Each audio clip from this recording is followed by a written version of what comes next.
How to do electrolysis with items you can find in your household.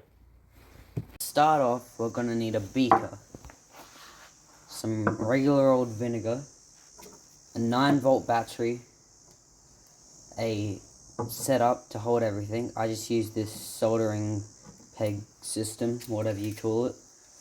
Some wire strippers, copper wire, a coin, and some aluminium foil.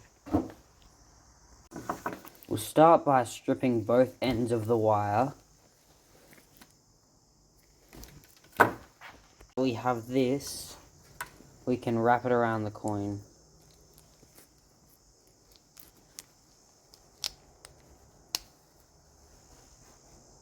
That works. And we'll do the same to the other wire, just using aluminium instead.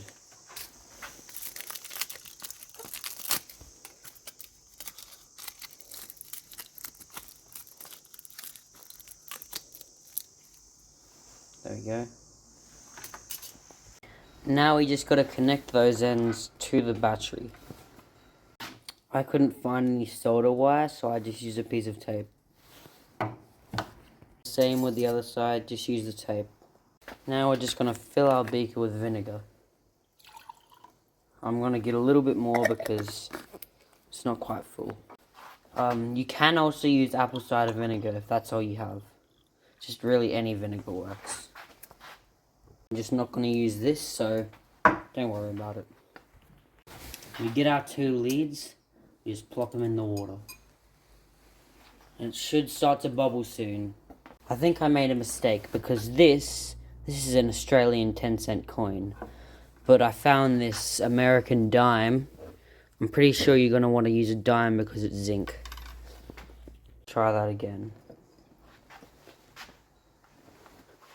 We'll wait a few minutes and see what happens. Of course, this is starting to happen as there is bubbles coming off of the dime.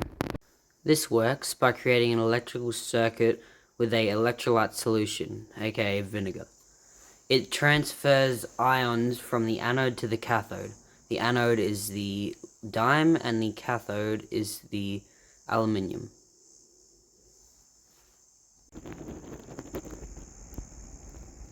Is any hydrogen being released? Doesn't seem like there's much there. It also gets quite hot doing this, so be careful about that. That is how you do electrolysis at home. If you do want to get that hydrogen gas that is being released, there is apparatuses that you can buy that let you actually capture the hydrogen and then release it so you can burn it all at once.